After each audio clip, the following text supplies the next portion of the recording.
Welcome to our channel.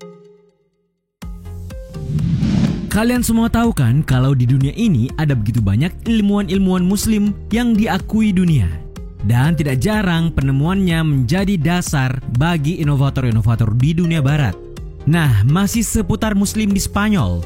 Kalian tahu tidak kalau di sana pernah lahir beberapa sosok ilmuwan-ilmuwan handal dan berpengaruh di dunia?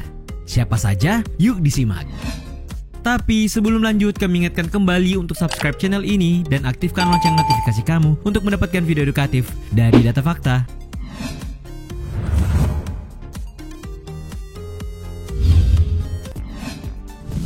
Abbas Ibnu Firnas. Inilah dia sosok ilmuwan perintis teknologi kedirgantaraan pertama di dunia.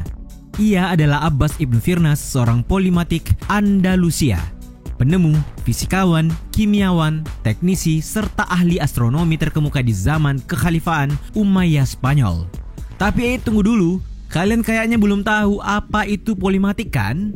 Kita kasih tahu dulu ya, polimatik itu seseorang yang pengetahuannya tidak terbatas hanya pada satu bidang saja. Dan kebanyakan ilmuwan kuno dianggap sebagai seorang polimatik. Dipaham kan? Nah, kembali ke laptop. Ilmuwan bernama lengkap Abbas Abu Al-Qasim bin Firnas Ibnu Firdas Al-Takuruni ini lahir di Insrat Onda pada tahun 810 Masehi. Diketahui ia mendedikasikan dirinya untuk pengembangan ilmu pengetahuan di Istana Khalifah yang berpusat di Cordoba. Beberapa penemuannya antara lain seperti observatorium dan mendesain sebuah jam air. Selain itu, yang paling berpengaruh tentu saja merintis teknologi awal kedirgantaraan. Tidak banyak yang tahu, ia merupakan manusia pertama dalam sejarah yang mencoba untuk melakukan penerbangan pada tahun 875 Masehi. Berkat uji coba tersebut, peradaban modern menyadari kalau dengan teknologi, manusia bisa terbang. Sekitar 10 abad kemudian, peradaban barat mulai mencobanya.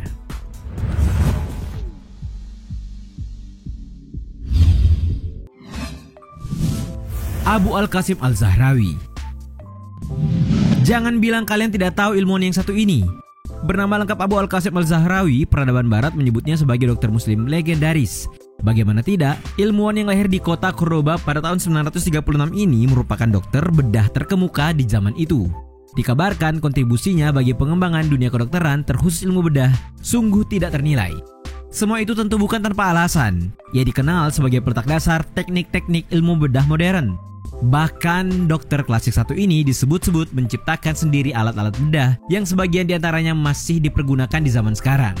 Kehebatan Al-Zahrawi sebagai ahli bedah diakui para dokter Eropa dan menyebutnya sebagai bapak dari seluruh ahli bedah.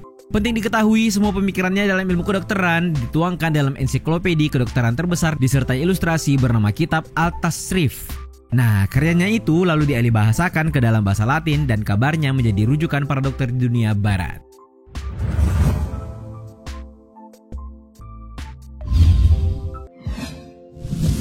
Abu Ishaq Al-Zarqali. Kalau yang satu ini kalian tahu tidak? Kalau belum, mari simak baik-baik ya.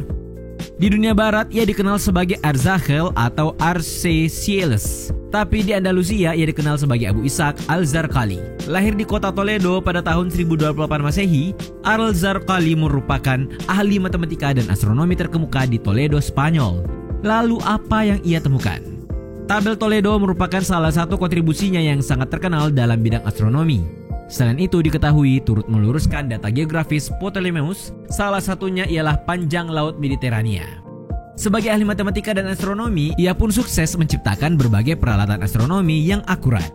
Salah satunya astrolabe, alat astronomi yang baru berbentuk flat bernama Al-Safiha. Alat itu berguna untuk menghitung berbagai macam masalah yang berkaitan dengan astronomi, waktu, dan navigasi. Selain itu, Al-Zarqali juga dikabarkan menciptakan jam air yang cukup akurat menentukan waktu pada siang dan malam hari. Mantap benar ilmuwan yang satu ini ya.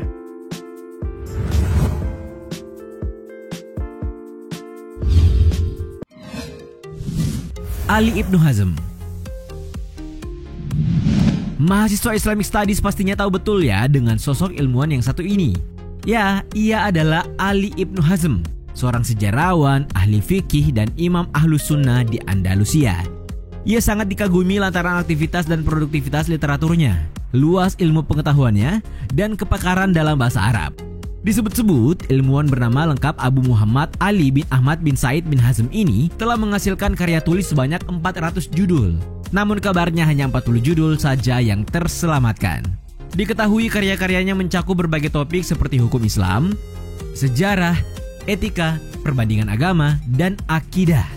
Salah satu yang terkenal berjudul Talk Al-Hamma atau dalam bahasa Inggris The Dawes Nichols. Sebuah kompilasi anekdot, observasi, serta puisi tentang cinta. For your information, ilmuwan yang lahir di kota Cordoba pada 7 November 994 Masehi ini sangat dipuja dan disebut-sebut mempengaruhi pemikiran berbagai tokoh muslim berikutnya, salah satunya filsuf dan teolog Persia Al-Ghazali.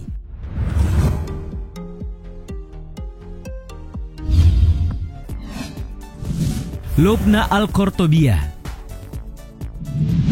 Kalau ada di antara kalian yang bertanya-tanya, loh kok ilmunya laki-laki terus, perempuan mana? Nih, kita kasih tahu, ia bernama Lubna Al-Qurtubiyah atau Lubna dari Cordoba. Dikenal sebagai ilmuwan perempuan sekaligus sekretaris dua khalifah Abdul Ar-Rahman II dan anaknya Al-Hakam II di abad ke-10, dia merupakan seorang intelektual yang mempunyai kecakapan dalam puisi, tata bahasa dan kaligrafi Arab, serta matematikawan. Kabarnya nih, dia menerjemahkan berbagai buku dan manuskrip sains ke dalam bahasa Arab, serta menjadi orang penting di balik pendirian perpustakaan terkenal Madinah Az-Zahra dan menjadi rumah bagi sekitar 500.000 produk intelektual. Menurut kronik Arab, pada masa Khalifah Al-Hakam II di tahun 961 hingga 976, lebih dari 170 perempuan dikabarkan melek huruf dan dapat dengan mudah ditemukan di berbagai pinggiran kota. Menariknya, para perempuan itu bertanggung jawab membuat salinan manuskrip yang berharga. Kabar tersebut memberikan gambaran tentang budaya dan aktifnya peran perempuan selama masa pemerintahan khalifah.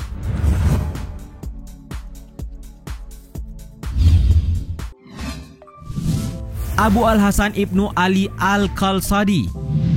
Inilah sosok ilmuwan yang disebut-sebut matematikawan termasyhur.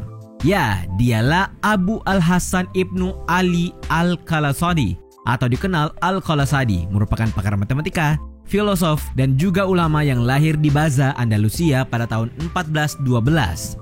Sebagai seorang matematikawan, kontribusinya di bidang matematika sangat tidak ternilai. Di abad ke-13, ia berhasil memperkenalkan notasi dan simbol aljabar yang masih digunakan hingga kini. Bersumber dari laman Maisalam, ia menciptakan simbol matematika dengan menggunakan alfabet Arab, yaitu bahasa Arab yang setara dengan M untuk nilai kuadrat seperti X pangkat 2. Serta bahasa Arab yang setara dengan K untuk nilai kubik seperti X pangkat 3. Ia pula yang membakukan penggunaan istilah Arab wa sebagai nilai tambah, illa untuk pengurangan, fi untuk pengalian, dan ala untuk pembagian. Tak banyak yang tahu, Al-Qalsadi menjadi orang pertama yang memperkenalkan huruf X dalam matematika dan juga jadi ilmuwan pertama yang memisahkan pembilang dan penyebut dalam pecahan dengan sebuah garis. Ya, tidak heran sebanyak 11 buku ia hasilkan berdampak besar pada dunia matematika Eropa dan dunia sampai saat ini. Kalian pasti baru tahu kan?